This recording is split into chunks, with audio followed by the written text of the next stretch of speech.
The words echoed through the ballroom. Look at me. For a split second, Ethan thought she must be speaking to someone behind him. He glanced over his shoulder, expecting to find another guest standing there. But there was no one. When he turned back, Victoria Hayes was still looking directly into his eyes. The room had fallen strangely quiet. Even the musicians stopped playing as curious guests exchanged puzzled glances. Daniel, the groom, raised an eyebrow, wondering what was happening. Ethan felt every pair of eyes in the ballroom fixed on him. Are you talking to me?" he asked awkwardly. Victoria smiled. "Yes," she answered. "I've been watching you all evening." A wave of whispers spread across the crowd. Does she know him? Is he one of her executives? I've never seen him before. Ethan shifted uncomfortably. He wasn't used to being the center of attention. His instinct was to apologize and quietly leave. "I'm sorry," he said. "I think there must be some mistake." Victoria slowly walked toward him, her high heels clicking softly against the polished floor. She stopped only a few feet away. "No mistake," she said calmly. "I've watched people tonight trying to impress everyone around them. Expensive watches. Fancy speeches. Loud conversations." She paused. "But you never tried to impress anyone." The guests listened in silence. "I saw you thank every server who brought you a glass of water," she continued. "I saw you give your dessert to that little flower girl because she couldn't stop staring at it. I saw you help Mr. Wilson with his cane before anyone else noticed he had dropped it." Ethan looked down, embarrassed. "I was only trying to help." "Exactly," Victoria replied. "You helped because you wanted to, not because anyone was watching." Daniel smiled proudly from across the room. One of the older guests nodded quietly, remembering the same small acts of kindness. Victoria turned toward the crowd. "Success isn't measured by the size of your company or the balance in your bank account. Sometimes it's measured by the kindness you show when you think no one is paying attention." The ballroom remained silent. Then an elderly woman softly began to clap. Another guest joined. Within seconds, the entire room erupted into applause.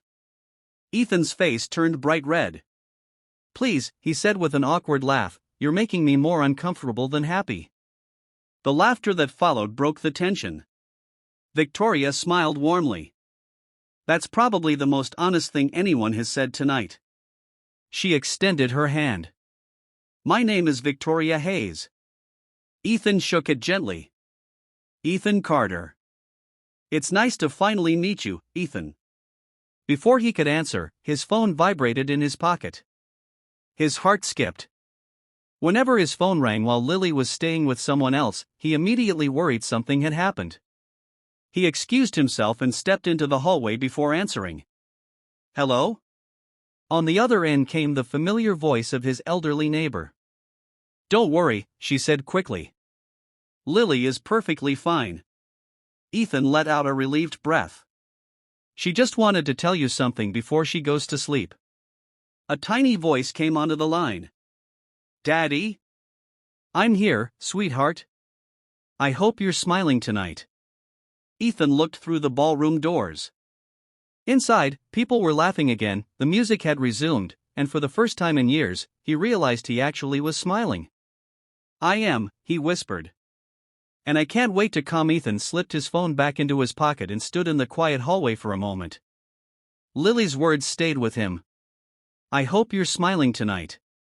He hadn't realized how long it had been since someone had wished that for him. Taking a deep breath, he returned to the ballroom. The music had started again, and guests were laughing as if the unexpected interruption had simply become another memorable part of the wedding. As soon as Ethan stepped inside, Victoria noticed him. "There you are," she said with a gentle smile. "Everything okay?" He nodded. "My daughter just wanted to say goodnight." "You have a daughter?"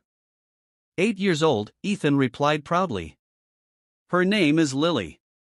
Victoria's expression softened. "You smiled the moment you said her name." "I always do."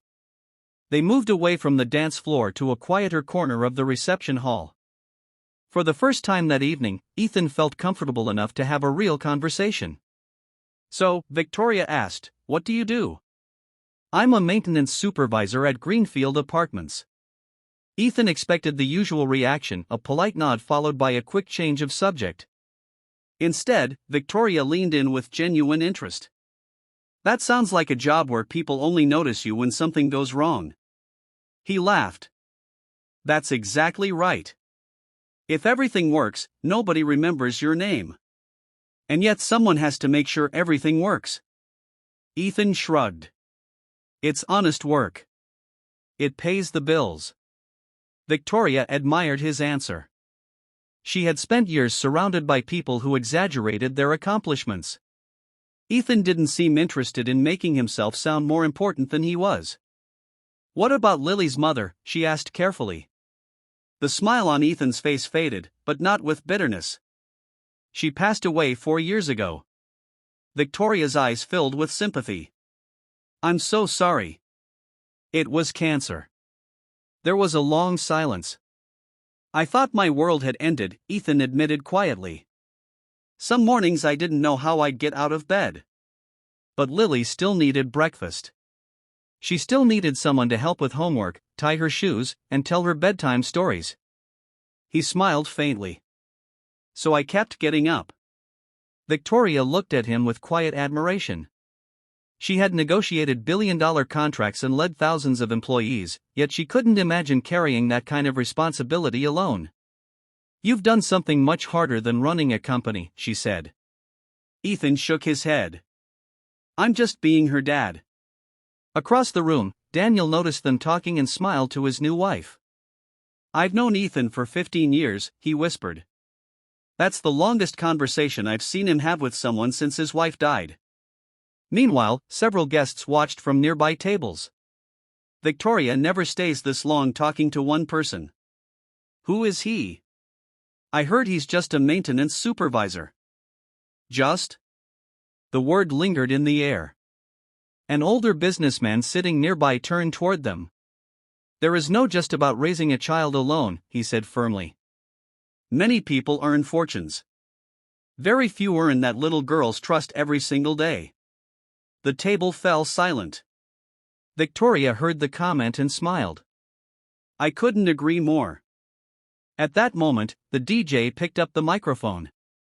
"Ladies and gentlemen," he announced, "the bride and groom have requested one special dance.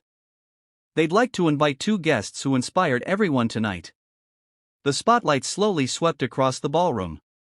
Then it stopped. Directly on Ethan, and the bright spotlight settled on Ethan and Victoria, and a murmur spread through the ballroom.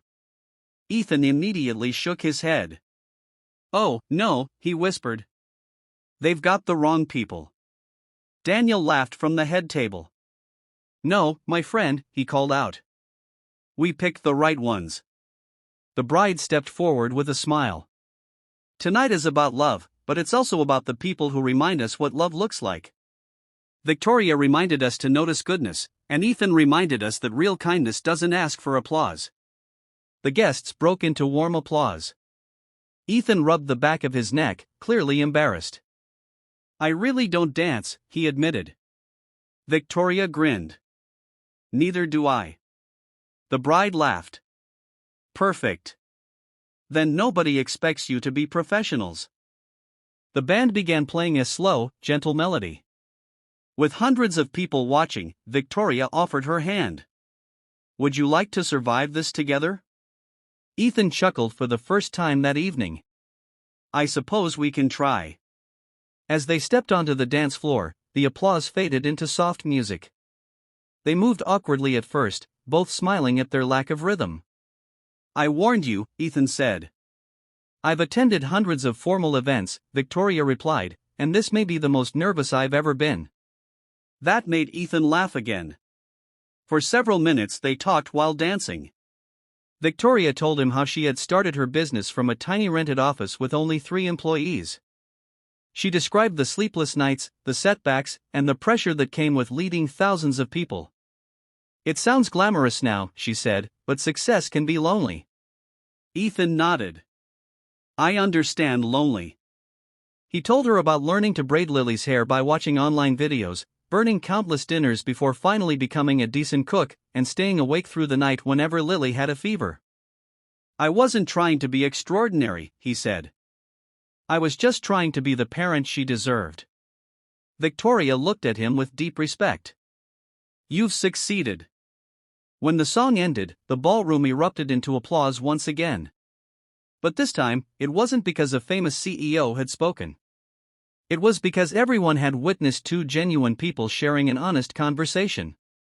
As the guests returned to their tables, Victoria reached into her purse and pulled out a simple business card. I'd like to ask you something, she said. Ethan looked surprised. If this is about fixing something at your company, I'm probably not qualified. She smiled. It's not about repairs. He waited. My foundation supports single parents who are rebuilding their lives. We provide scholarships, childcare assistance, and career training. I need someone who understands the challenges those families face, not from a report, but from real life. She handed him the card. I'd like you to meet with me next week. Not because of your job title, but because of your character. Ethan stared at the card in disbelief. I don't know what to say. Say you'll think about it. He smiled. I will. Outside the hotel, the night air was cool and quiet. Ethan climbed into his old pickup truck and looked once more at Victoria's card before placing it carefully in his wallet. Then he started the engine. He couldn't wait to get home. Lily had asked if he was smiling. Tonight, for the first time in years, he knew the answer wasn't just yes. It was hope. Victoria. Home and tell you all about it.